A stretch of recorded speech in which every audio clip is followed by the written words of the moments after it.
Amém. Boa noite, igreja. Graça e paz a todos. Estão prontos para uma palavra? Amém. Hoje eu gostaria de trazer e falar a respeito de 3 características de Jesus. Então, por isso, o tema dessa mensagem é manso, humilde e justo. Então, é sobre isso que nós vamos falar nessa noite. Essas 3 características de Jesus.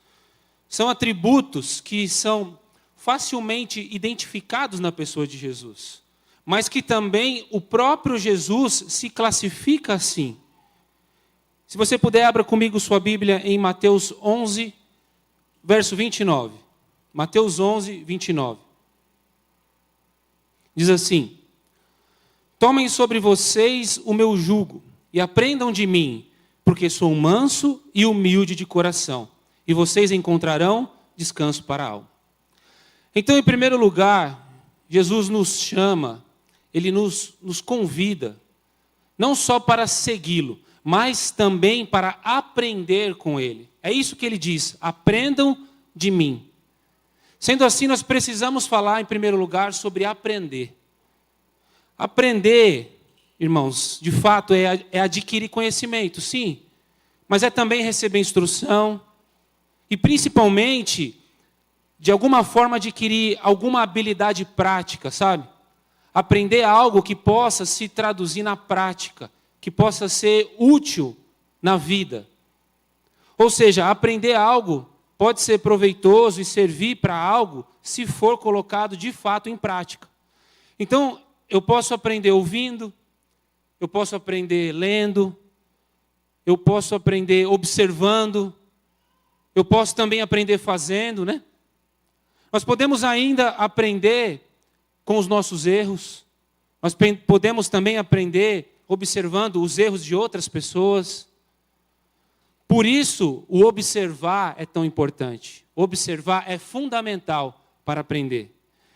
Então, nós somos, sim, influenciados em aprendizados, tanto de forma positiva, como de forma negativa.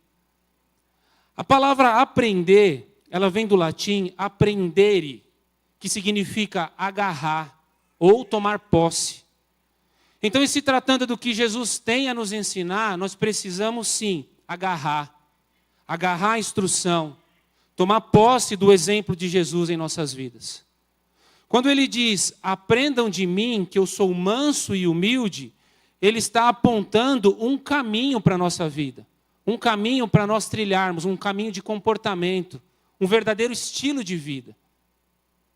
Ele está dizendo que na nossa trajetória de vida, o nosso comportamento na vida, ele pode ser agarrando o seu ensino, sabe? Tomando posse dos seus exemplos. Nós podemos viver assim, observando a Cristo, agarrando o que Ele nos ensinou, tomando posse do seu exemplo.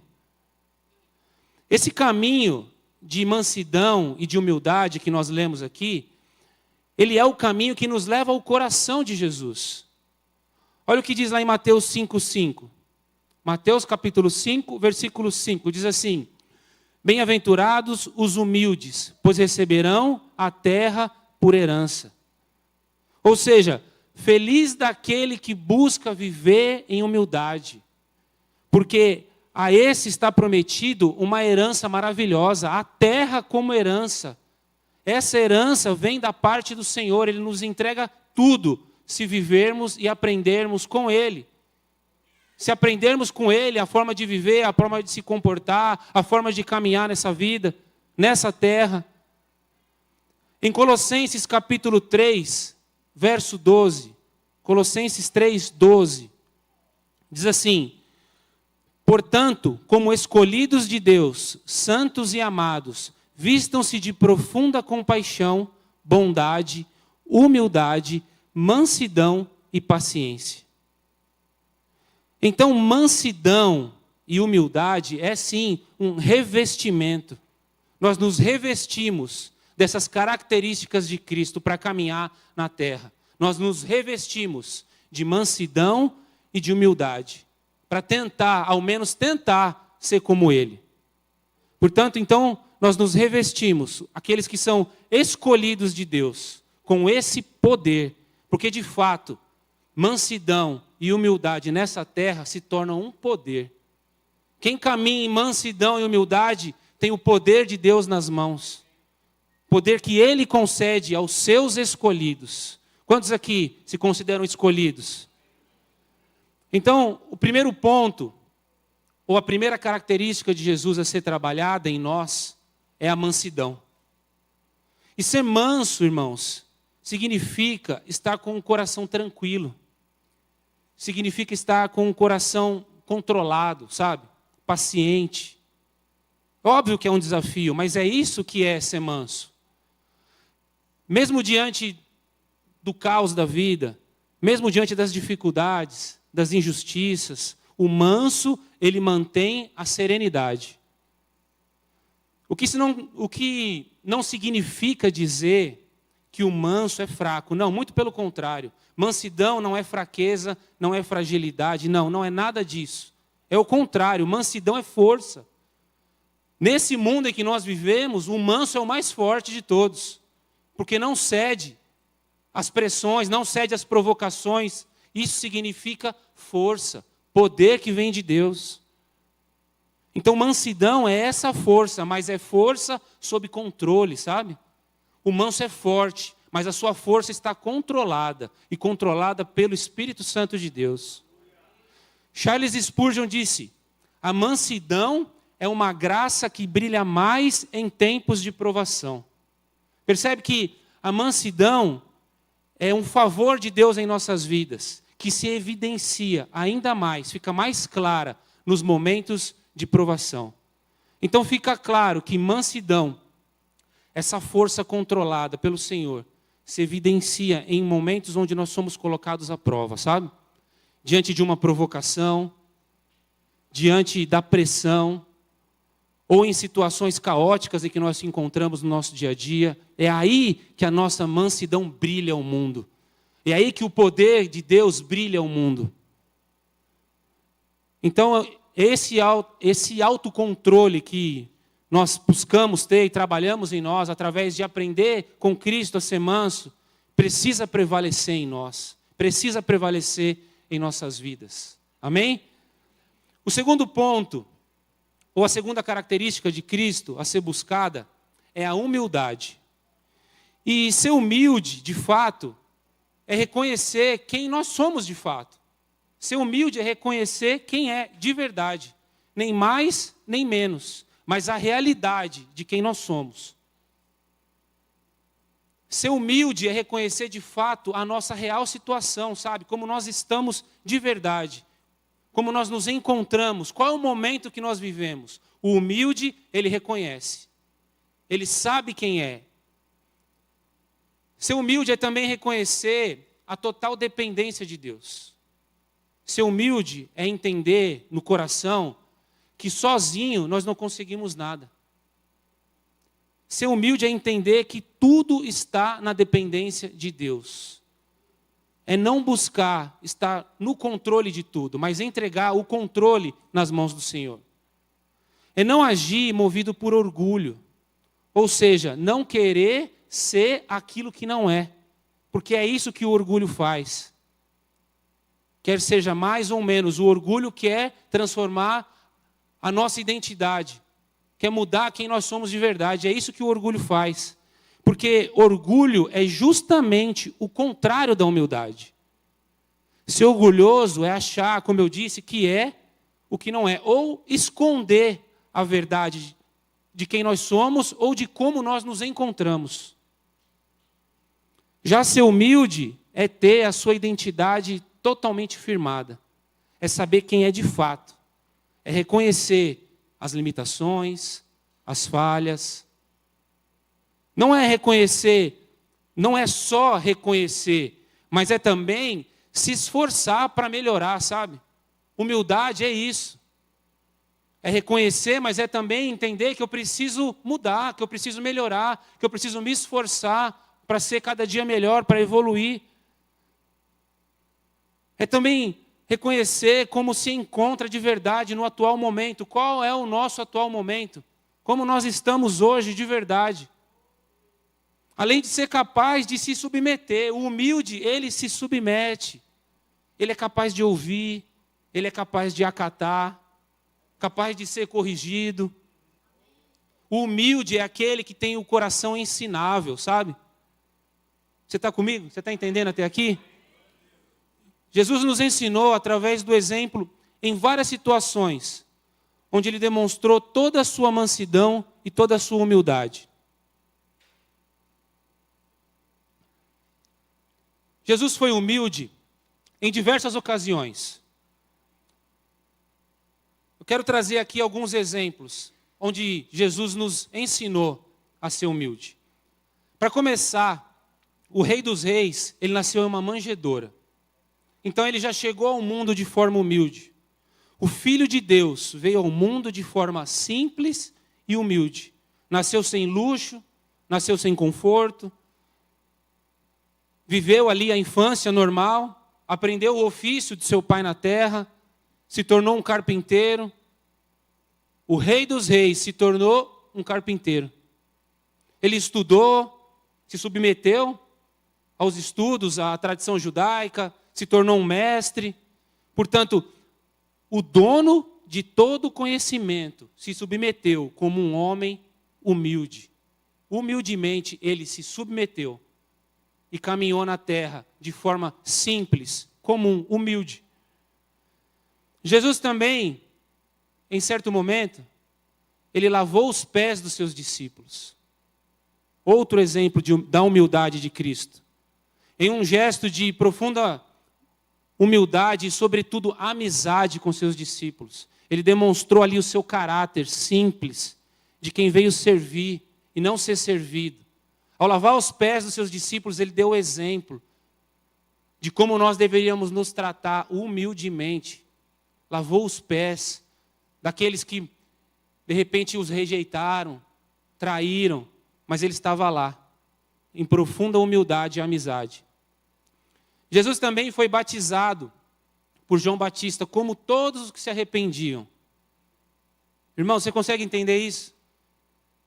Aquele que não tinha pecado, aquele que era perfeito, disse: João, me batiza, eu quero ser batizado, eu quero descer as águas.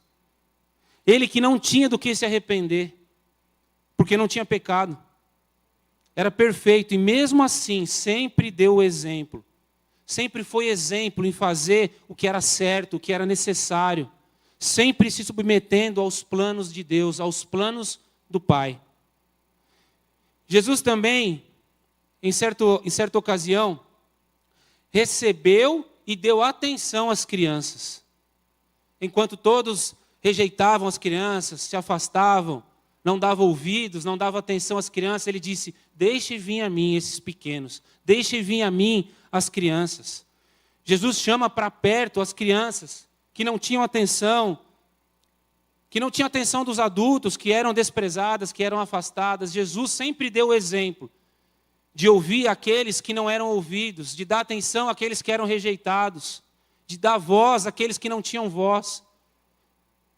Jesus também, em outra ocasião, conversou com uma mulher samaritana, algo que era desonroso ao judeu. Ele parou à beirada daquele poço, ele conversou com aquela mulher, algo incomum para a época, um homem sozinho estar ali e conversar com uma mulher, ainda mais sendo uma samaritana, que era tão mal visto pelos judeus. E ele humildemente pediu água a ela. Ele não só conversou, mas ele disse: você pode pegar água para mim? Humildemente. E ele não só conversou com ela, mas depois ele entregou grandes revelações, transformando a vida daquela mulher. Em outra ocasião, quando quiseram proclamar Jesus rei antes da hora, ele se retirou sozinho para o monte. Diante das maravilhas e dos sinais, as pessoas dizem: vamos proclamar o rei. Ele disse não. E humildemente se retirou sozinho e foi orar. Porque Jesus nunca caminhou na terra buscando glória, mas sim, ele buscava o cumprimento da sua missão, sempre humilde e obediente ao Pai. Jesus foi humilde o suficiente para se fazer homem, para vir à terra, para se submeter à cruz, à morte, por amor a nós. Mesmo sendo Deus Todo-Poderoso, Ele abriu mão da sua glória, esvaziou-se de si mesmo, subiu à cruz humildemente para pagar a nossa conta, a nossa dívida de pecado. Esse foi o maior gesto de humildade de Jesus. Pagou a minha e a sua dívida. Mas sabe, irmãos, uma atitude humilde de Jesus que marca muito meu coração, Ele nos chama de amigos. Ele diz: eu não vejo vocês como servos, mas eu vejo-os como amigos. Você consegue perceber? O Filho de Deus, o Messias, o Salvador do mundo, o Criador do universo, resolveu ser nosso amigo. Porque amigo de verdade entrega totalmente, entrega tudo. E ele diz: tudo que eu ouvi do Pai, eu contei a vocês, eu não escondi nada. Amigo sincero e fiel, Cristo é esse amigo. Ele diz: eu me entreguei totalmente a vocês. Eu me entreguei totalmente à nossa amizade. Mesmo vocês me rejeitando, me traindo, não dando ouvidos às minhas palavras, às minhas instruções, o meu amor não mudou e não muda. Eu continuo sendo amigo, e amigo fiel. Então, isso é maravilhoso. O Rei dos Reis, o Senhor dos Senhores, o Criador do universo, se fez nosso amigo. Humildemente, Ele deu passos atrás, muitos passos atrás para se relacionar conosco.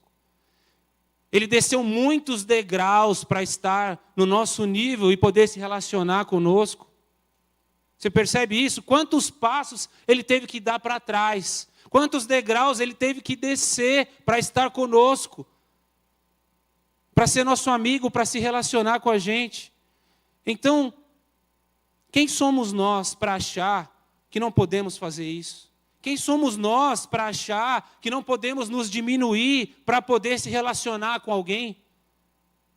Quem somos nós para achar que alguém não merece a nossa amizade, sabe? Que alguém não merece estar conosco por talvez não estar no nosso nível? Quem somos nós? É por isso que ele diz: aprendam de mim. Porque isso a gente só consegue aprender com Cristo. Aprender de fato a como viver, a como caminhar, a como se comportar e a como se tratar. Agora, ele também foi manso em muitas situações. Jesus, ele foi manso quando ele se manteve tranquilo em meio à tempestade naquele barco. Em meio à turbulência, ao risco de morte, ao perigo ali naquela tempestade dentro do barco, ele foi tão manso, mas tão manso que ele dormiu. Ele foi tão tranquilo que ele descansou. Enquanto todos no barco, em meio à tempestade, temiam a morte, ele foi tão tranquilo que ele foi capaz de descansar, de dormir. E ao ser acordado, ele simplesmente acalmou a tempestade e mostrou a todos que estavam ali que quando Jesus está no barco, não tem o que temer, não há o que temer. Em outra situação, diante da pressão que foi imposta a ele em condenar uma mulher adúltera, os sacerdotes e os doutores da lei diziam: e aí, o que a gente tem que fazer com ela? Pressionaram ele para condenar aquela mulher com as pedras nas mãos, pronto para apedrejá-la. Ele, de forma mansa, calma, tranquila, simplesmente se abaixou, desenhou ali no chão, tranquilamente calou todos os inquisidores, apontando as suas hipocrisias.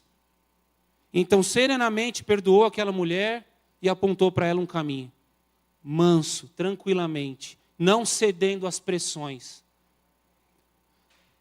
Também em outra ocasião, em meio a um alvoroço de uma multidão que o espremia, que o comprimia, de forma serena, ele percebe um toque, o toque de uma mulher, da mulher do fluxo de sangue. Diante daquela opressão, daquela multidão apertando, ele, em mansidão, em serenidade, ele percebe um toque. Só quem está muito tranquilo consegue perceber um toque diferente em meio a tantos outros. Só sendo muito manso, muito tranquilo, muito sereno, para notar algo diferente em meio à multidão, em meio à compressão que a multidão promove. Então ele para todas as demandas para atender aquela mulher, tranquilamente. E havia pressão, porque tinha outro problema para resolver. Então ele diz para Jairo, espera, que eu vou resolver esse aqui primeiro, tranquilamente, serenamente. Então Jairo espera, e calmamente ele cura o problema daquela mulher, resolvendo um problema de cada vez. Percebe? Aprendam de mim. Vamos resolver uma coisa de cada vez. Jesus também se mostrou manso ao compreender e perdoar Pedro. Diante das negações, Pedro negou Jesus, alguém que era tão próximo, negou ele. Mas ele compreendeu, ele perdoou, ele soube esperar, teve sabedoria e entendeu o plano de Deus em tudo aquilo, de forma tranquila, serena, porque sabia, porque já havia alertado. Então, diante disso, Jesus é o maior exemplo de um comportamento, sim, manso e humilde. Mesmo sendo filho de Deus, ele serviu, ele perdoou, ele se entregou por amor a nós. Precisamos olhar para Cristo e aprender com ele. No mundo em que nós vivemos, nós temos que de fato aprender a lutar contra essa vontade que nós temos de sempre ter razão. Precisamos aprender a lutar, a não querer vencer todas as discussões, sabe? Passar de fato a viver para agradar a Deus. Em Tiago 4:6, Tiago capítulo 4, versículo 6 diz assim: Ele, porém, concede-nos graça maior. Por isso diz a Escritura, Deus se opõe aos orgulhosos, mas concede graça aos humildes. Então, de fato, nós vivemos em um tempo onde todos buscam ter razão e vencer todas as discussões. Somos tomados, sim, de orgulho, não queremos perder em nada, mas o que a palavra diz é que o Senhor se opõe a isso. E o contrário é verdade, Ele concede graça a quem não cede à pressão de ser orgulhoso, de querer vencer sempre, de querer ter sempre razão. Sabe, nós estamos tomados de uma impaciência, de um orgulho, de uma intolerância. Sendo assim, a sociedade, ela acaba nos pressionando a ser assim, porque ela valoriza quem se impõe mais, ou quem fala mais alto, quem grita mais alto. Mas Jesus, Ele nos convida nessa noite a um novo estilo de vida. Ele nos chama a ter um coração moldado por Deus, a se deixar ser moldado por Ele, a aprender dEle, a aprender com Ele. Jesus nos ensinou que a verdadeira grandeza não está em dominar, mas está em servir.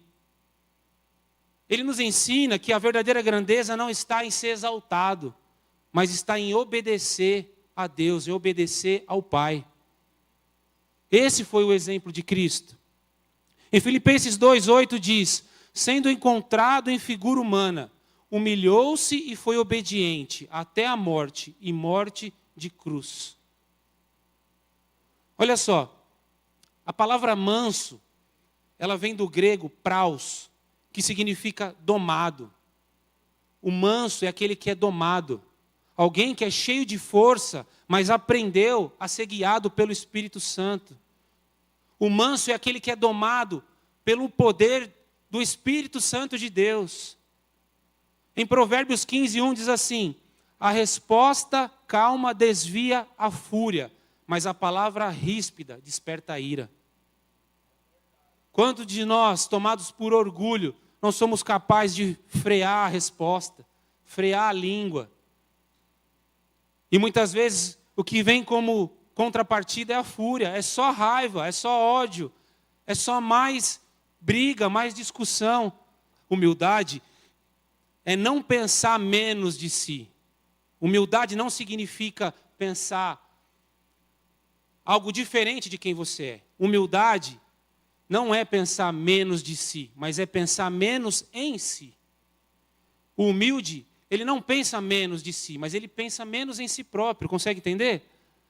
O evangelista americano Dwight Lyman Moody escreveu assim: o orgulho constrói muros, a humildade abre caminhos. É isso que de fato acontece. Quanto mais orgulhoso nós somos, mais muros nós erguemos. Mas quanto mais humildes, mais caminhos nós temos, mais caminhos nós abrimos. Em Salmos 37:11 diz: mas os humildes herdarão a terra e desfrutarão de pleno bem-estar. É essa a promessa de Deus para quem caminha em humildade. Herdar a terra e desfrutar dela por completo, de maneira plena. Amém? Você está comigo? Agora, eu preciso acrescentar a essa reflexão uma terceira característica de Jesus, que é a justiça. Nós podemos afirmar, assim, que Jesus é justo, porque Ele é zeloso.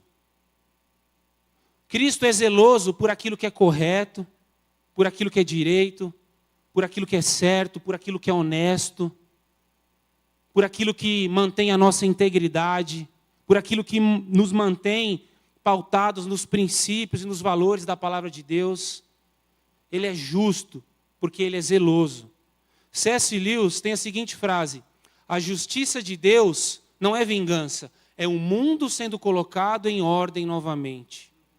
Então a justiça que vem de Deus, ela coloca tudo no seu devido lugar, ajeita tudo novamente, aonde deveria estar desde o início.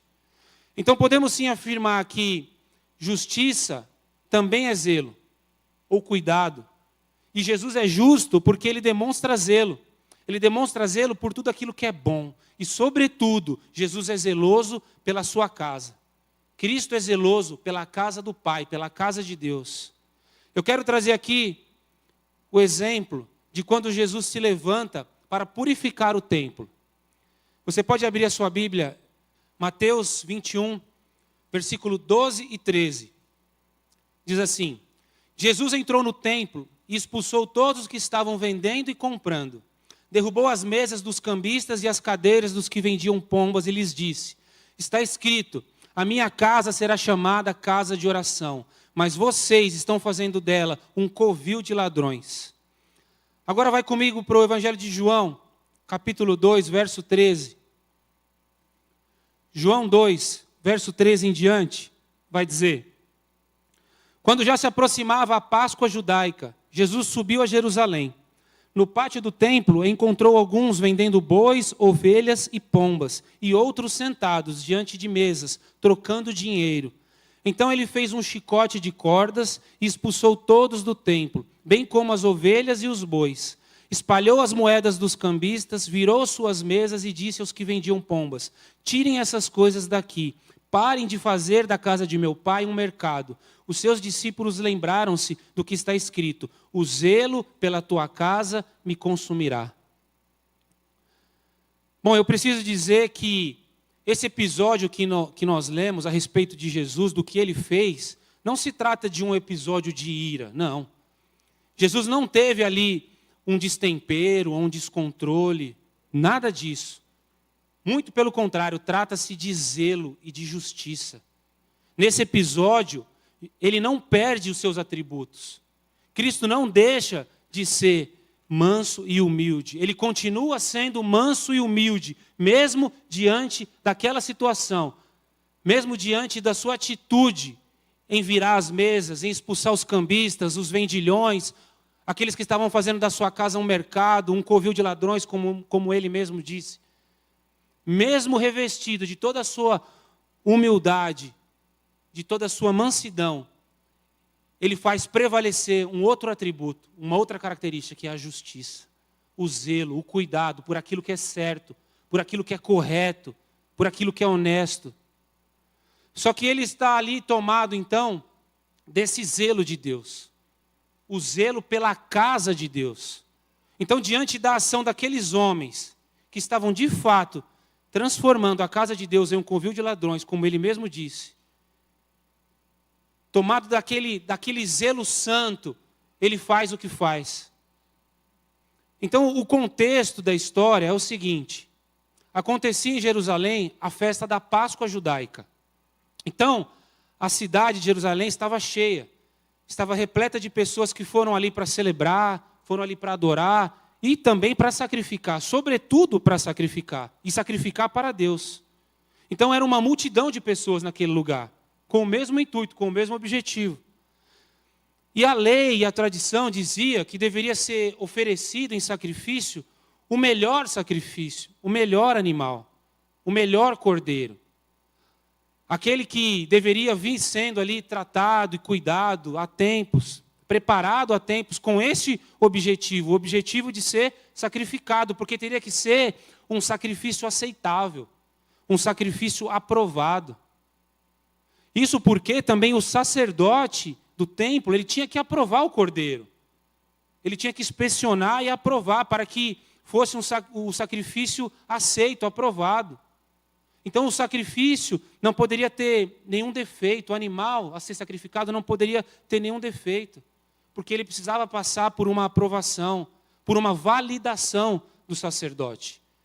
Então, óbvio que havia ali alguma dificuldade em fazer isso. Havia dificuldade da distância, as pessoas vinham de longe, então se tornava trabalhoso viajar grandes distâncias, levando animais para o sacrifício. Mas também haviam pessoas que moravam perto e que teriam que cuidar do seu animal e deixá-lo ali em perfeito estado para poder ser sacrificado, mas muitos não queriam fazer isso. Não queriam ter que cuidar do animal, deixar ele perfeito, pronto, para depois ter que sacrificar, sabe? Os corações estavam completamente contaminados. Então aconteceu que, diante disso, diante de todo esse cenário, o que nós chamamos hoje de sistema, ou até mesmo de sistema capitalista, vendo toda essa dificuldade das pessoas que vinham de longe, ou das que moravam perto, mas mesmo assim não queriam sacrificar seus animais. Então esse sistema, ele resolve empreender. E empreender ali, na porta do templo, vendendo os animais para aquele sacrifício. Então o pátio do templo virou um grande mercado. Uma grande concentração de comerciantes, de cambistas, de negociadores. Você vinha sem o seu animal e comprava ele ali na hora para o sacrifício. É isso que acontecia. Mas havia um detalhe. Não se aceitava moeda estrangeira para comprar o seu animal, o seu sacrifício. Você teria que trocar a sua moeda pela moeda local. E muitos vinham de outras localidades com a sua moeda local. Até gentios vinham de longe para sacrificar com a sua moeda. Então, antes de comprar o sacrifício, você tinha que trocar a moeda. E lá haviam também pessoas, como a palavra diz, que faziam esse câmbio. Obviamente, cobrando uma taxa por isso. Obviamente, levando vantagem e ganhando dinheiro com isso. Ganhando dinheiro com essa troca. Sendo assim, imagina como que era aquele ambiente. Como estava aquele ambiente, aquele lugar. O lugar onde deveria haver louvores, onde deveria haver orações, onde deveria haver adoração, choro na presença de Deus. Aquele lugar virou um lugar de comércio, de negociações. Imagina o barulho daquele lugar. O barulho que era considerado, do lugar onde era considerado um lugar sagrado. E todo aquele barulho de muitos animais, barulho de negociações, barulho de moeda, sabe barulho de moeda? Barulho de dinheiro. Barulho de negociata, barulho de comércio. Ou seja, barulho de deturpação, barulho de corrupção, barulho de facilitação. Facilitação de algo que era para ser uma adoração genuína, que era para ser feito com zelo, com amor, com cuidado, de forma justa, de forma honesta. Então, nós lemos que Jesus, logo após a sua entrada triunfal em Jerusalém, ele vai até o pátio do templo, ele vira as mesas e ele expulsa quem estava ali vendendo, mas ele também expulsa quem estava comprando. Esse é um detalhe importante. Ele expulsou quem vendia, mas ele expulsou também quem comprava. Agentes da corrupção, ativa e passiva. Ou seja, o zelo de Jesus com a sua casa, a sua justiça são íntegras, são completas. Ele também virou as mesas dos cambistas, ou seja, dos que faziam o câmbio da moeda. Aqueles que ganhavam dinheiro fazendo a troca de moeda. E ele vira também as cadeiras dos que vendiam pombas, ou seja, animal não adequado ao sacrifício. Sacrifício não adequado. Mateus 21, versículo 12 e 13. Diz assim: Jesus entrou no templo e expulsou todos os que estavam vendendo e comprando.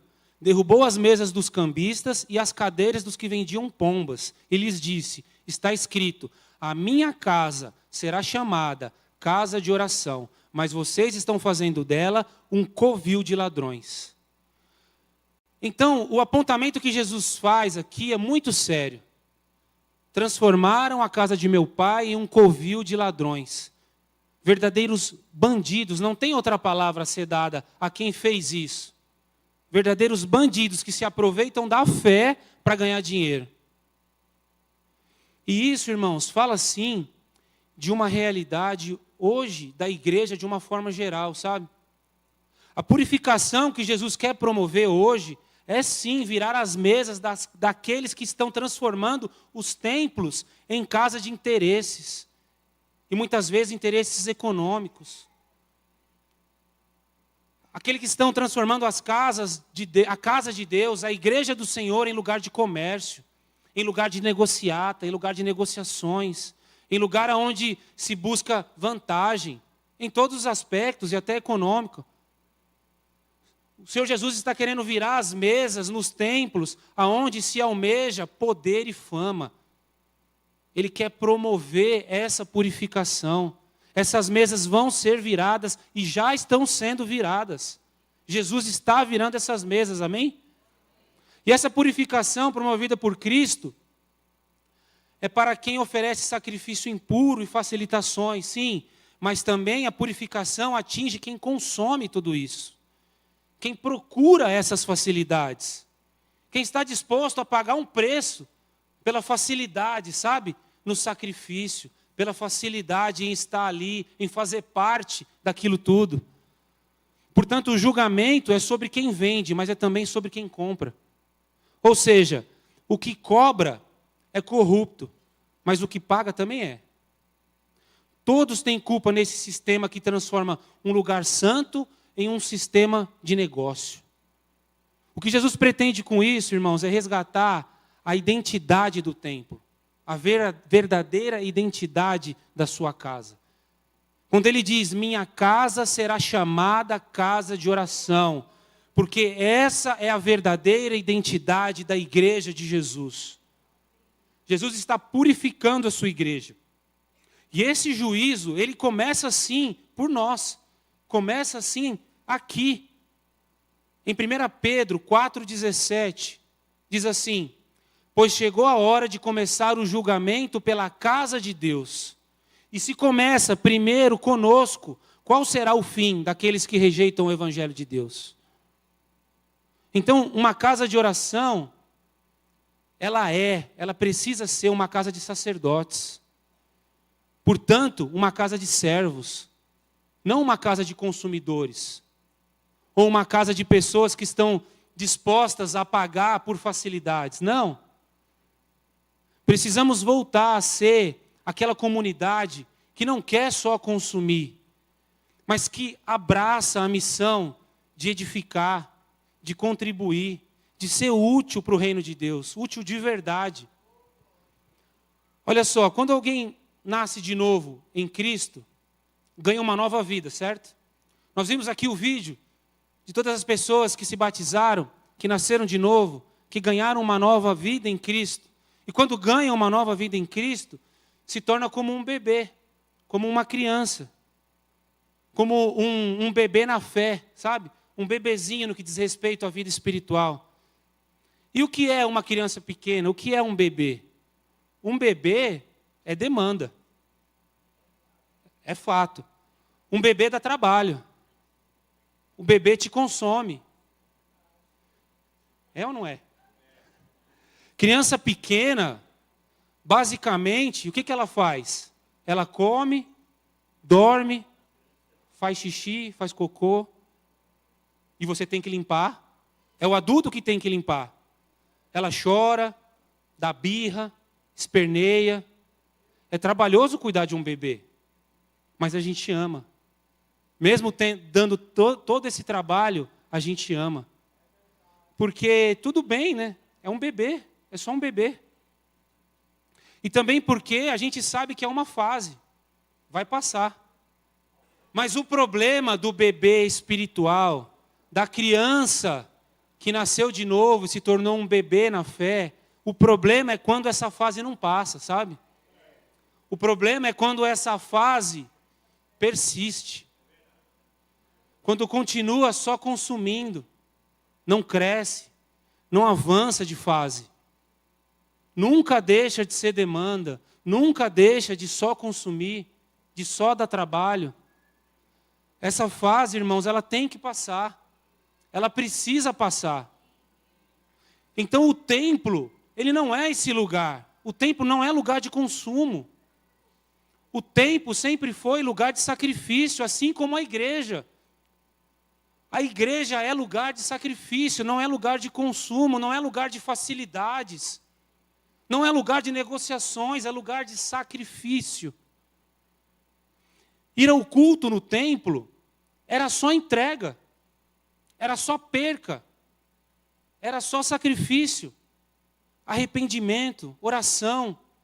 Ir ao culto no templo era pura contemplação, não se fazia outra coisa a não ser contemplar a presença de Deus, a presença do Senhor naquele lugar. O culto no templo não tinha banda, não tinha pregador, era só contemplação pela presença de Deus, era só entrega. E hoje? Hoje nós transformamos os nossos ambientes em lugares muito confortáveis. E isso é ótimo, está tudo bem, é ótimo nós estarmos em um lugar confortável. Nós temos um bom som, nós temos uma boa banda, bons cantores. A gente tem um ar-condicionado bom, cadeira confortável. A gente tem salinha para as crianças. Temos os pregadores, né, que mastigam a palavra, resumem, entregam para a gente tudo pronto, né? E nós temos bons pregadores aqui, né? O de hoje é razoável, mais ou menos. Mas isso tudo é maravilhoso, sabe? Ter estrutura é ótimo. Mas a estrutura, ela só é boa mesmo, de verdade, quando ela serve para dar suporte à verdadeira adoração. A adoração que acontece dentro da estrutura. Ou seja, nós montamos uma estrutura, nós lutamos para ter conforto, para ter estrutura, mas tudo perde o sentido se dentro da estrutura não estiver acontecendo a verdadeira adoração, o verdadeiro sacrifício, a verdadeira contemplação. A casa precisa ser, sim, casa de oração. Não casa de conforto. Não casa de facilidade. Não casa de consumo. Mas casa de oração. Irmãos, que todo o conforto não se transforme em mera facilidade. Que não percamos, né, nossa essência, a nossa identidade de casa de oração, de casa de adoração, de casa de confissão, porque é isso que nós somos. Casa de confissão de fé, casa de arrependimento, casa onde há rendição ao Senhor, casa de fé. É isso que nós somos. Vamos buscar, vamos agarrar, como eu disse, tomar posse da essência de Cristo, manso, humilde e justo. Que nós voltemos a ser, ou continuemos a ser, zelosos com a casa do nosso Pai. Querido, o fato é que Jesus está sim virando as mesas. Ele está sim purificando a sua casa. E a pergunta é, aonde eu me coloco nesse processo? Como é que eu me posiciono diante disso que está acontecendo?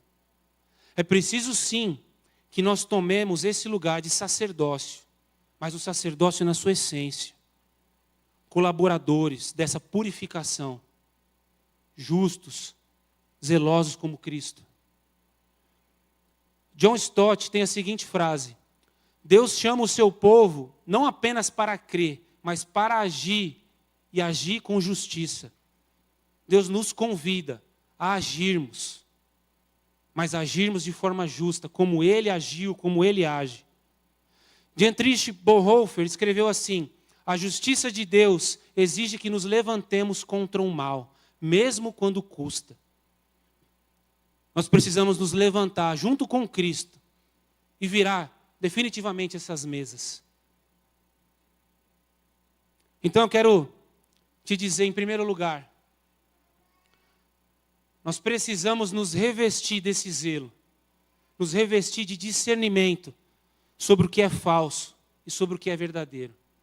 Precisamos buscar nos revestir de zelo, de cuidado e de discernimento sobre o que está acontecendo, o que é falso e o que é verdadeiro.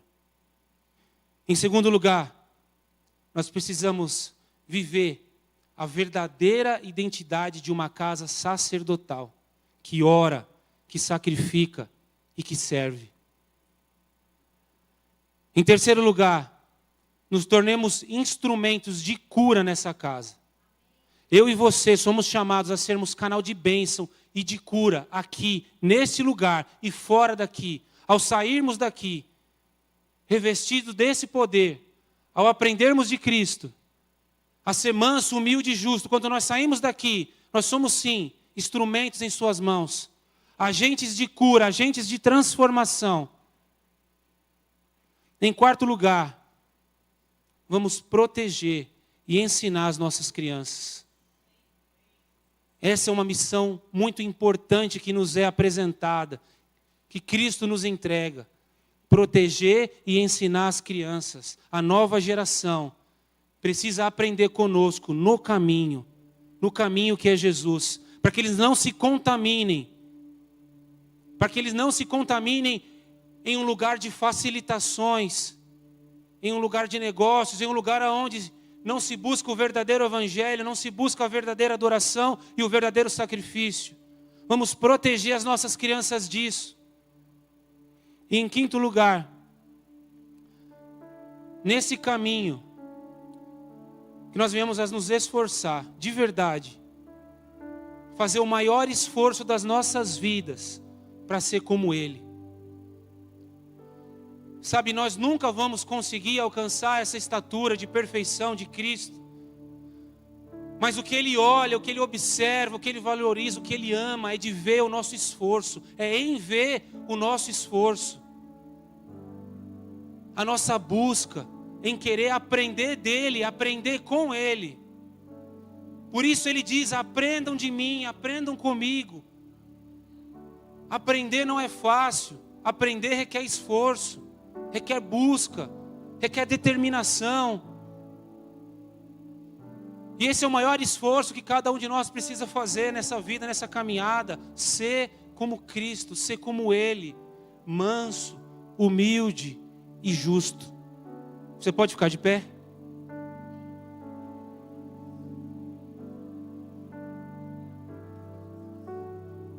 Que essa seja a nossa fome dessa noite. Que essa seja a nossa sede desse tempo. Aprender dEle. Que nós tenhamos fome de aprender dEle. Que nós tenhamos sede de aprender com Ele. A ser como Ele. A ter o caráter de Cristo. Manso, humilde, justo. Porque é nessa busca que a nossa amizade com Ele melhora. Se torna mais profunda. Eu quero sempre ser amigo de Jesus. Você quer ser amigo de Jesus? É nessa busca, por ser como Ele, que a nossa amizade melhora. Que a nossa amizade se aprofunda. E o tempo que nós investimos nisso, nessa amizade, nessa busca, significa a vida dEle em nós. Buscar ser como Ele, buscar aprender dEle, com Ele, é transferência de vida. Ele transfere a vida dEle em nós. Aprender dEle é vida dEle em nós. E não existe nada nessa terra que precisamos almejar mais que isso. Ser como Ele, a vida dEle em nós e tê-lo como amigo.